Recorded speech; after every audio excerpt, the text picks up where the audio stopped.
We harvested the pumpkin that was out in the kind of the pasture area, and we harvested it because as you can see, the vine is gross. I checked on it maybe 4 days ago and it was totally fine as far as I could see, and I went to check today and I thought, you know, I'm betting it's ready. I tried to poke it and I didn't want it to die, and then I noticed the stem was going and I went to pull it off and the whole thing's just dead. So hopefully the pumpkin's fine.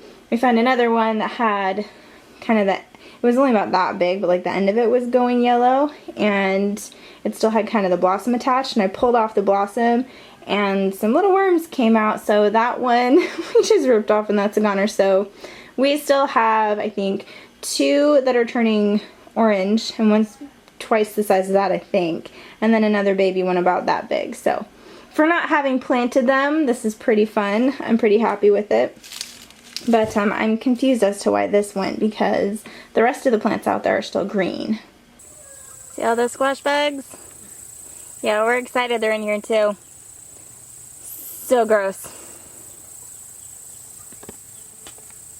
I think the chickens missed a sunflower seed at some point, because it looks like we've got a sunflower growing.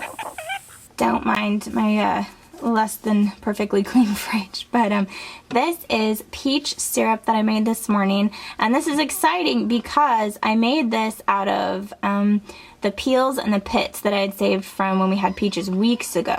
So I had washed them up and, you know, I peeled them, and I had the pits that still had some of the fruit on it, and I had popped all those in a big bag and put them in the freezer, pulled them out this morning, and I will link the recipe that I based this off of below, but I didn't do it quite the same as she did. So I put all that in a pot. It had some liquid with it, obviously, from being in the freezer, but I put more liquid in, so it was just barely covered. And I brought that to a boil, turned it down to just kind of a light bubble for probably over an hour, because I kind of got busy doing other things, but about an hour, and checked on it, added just a little more water, let it go a little bit longer, then I strained it all through like a, not quite a cheesecloth, but like a muslin kitchen towel I had. And I did squeeze out the juice from that. I know that she says in her blog post that if you squeeze out the juice that it will go cloudy. It won't be nice and clear, but I really didn't care if it was cloudy. I wanted as much juice as possible. So I ended up with about 5 cups, and when I put that back in and cooked it down with the sugar to thicken it, I ended up with just under 3. And she, in her recipe, uses equal parts sugar to juice. That sounded like a lot. So in 5 cups of juice, I ended up doing 2 cups of sugar, and I had Kurt taste it, and he said it was delicious, so he really liked it. So we have this off of scraps that normally would have been thrown out, and I was still able to take the ones that I had cooked to get this and toss them out to the chickens, so the chickens could still eat them, but we still got this out of it, so that was pretty cool. So this is going to be on pancakes tonight, and then I will probably put the rest in the freezer just so it doesn't go bad. Look at all of these gorgeous tomatoes, guys. These are all out of our garden. It is very exciting. So there is plenty enough here for me to make pizza sauce for pizzas tomorrow, and probably make a whole nother batch to put in the freezer. So that's exciting. But I wanted to take a second and show you guys these gorgeous little tomatoes. So they're not teeny tiny like a grape tomato, and they're pretty decent size. And I like these because I don't necessarily use up like a full size tomato if I'm making a tomato sandwich. So instead I can cut up some of these, and then I'm not wasting anything, because I hate putting tomatoes in the fridge. They get mealy. Anyway, these tomatoes are pink Bumblebee tomatoes, and they have done so well. We only have 2 plants, and we are picking more of them every single day. They've done way better than any of the bigger varieties.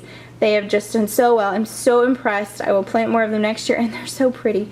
They remind me of pink lemonade, like a strawberry lemonade, because you can still see some of like that rich yellow striping, because they're a lightly striped tomato, and then kind of those pinky red stripes.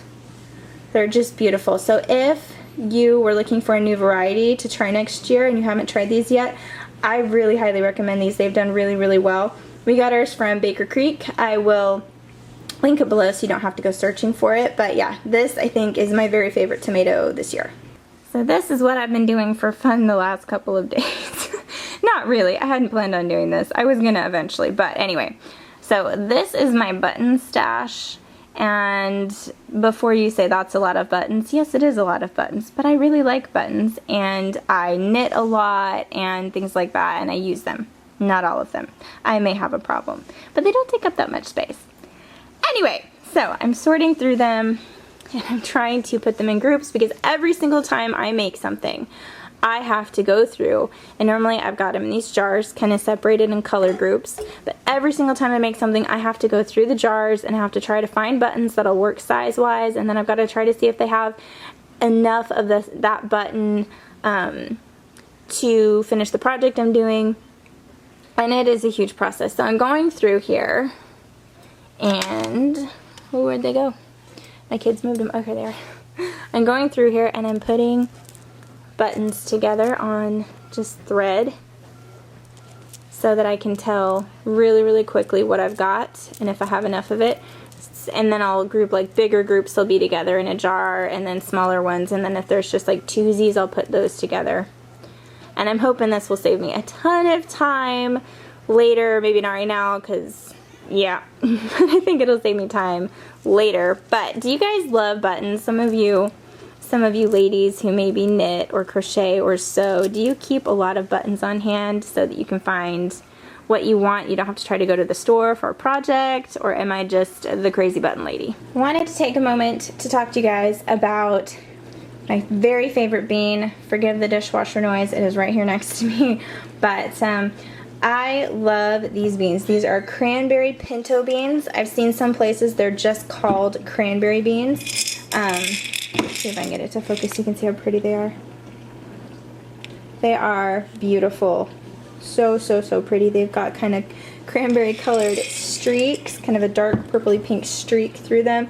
Some of them are actually completely that color, and they are delicious. I wanted to show you side by side. So that's a cranberry pinto on the left and a regular pinto on the right. My camera won't let me focus any closer right now. You can kind of see the difference in size and color a little bit. But cranberry pintos are a little bit different than regular pinto beans, and they're usually more expensive.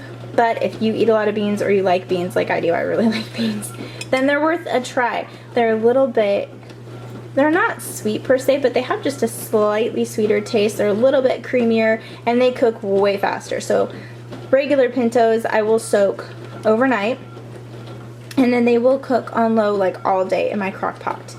These I soaked for 3 hours this morning, and at that 3 hour point they were already wrinkled and splitting and getting soft, and I've got them cooking here in the crock pot. I've got to skim the foam, but I've got them cooking here in the crock pot, and I already know that these are going to be done well before dinner time. They just cook up a lot faster, and they get pretty big when they cook up too, and they're just, I don't know, they're delicious. They're absolutely delicious. So if you have never tried cranberry beans or cranberry pinto beans, I encourage you to go ahead and see if you can find some locally. They are delicious. I would really love to grow some. So yeah, just wanted to share in case anybody else really loves beans like me. Wanted to just pop in real quick and say, if you have not seen our video that went up yesterday, we are doing a seed giveaway. So if that interests you, go check it out. I will try to remember to link it in an end card at the end of this, maybe. It'll be somewhere. Anyway, that's running until the 23rd, so go check it out if that interests you. I'm pretty tired. I have not been sleeping well. I don't sleep well during thunderstorms, and we had a big one come through really early this morning, so I was tossing and turning at every single rumble. So I'm a little worn out, so this vlog is a little all over the place. I feel like a lot of them are, but I feel like this one today was really all over the place. But tomorrow, if I'm feeling a little bit better and the weather permits, we are going to go to the Ava, Missouri Farmers Market. It's not super close to us, but we were told by multiple people that it's the best one kind of in our area. So we might pack everybody up in the morning and go to the farmer's market. If we do, I'll try to film while we are there. I've heard it's really cool, really good vendors, lots of nice stuff. So hopefully we'll get to try that out. If not, then I don't know what we'll do. We'll post something else that we did instead.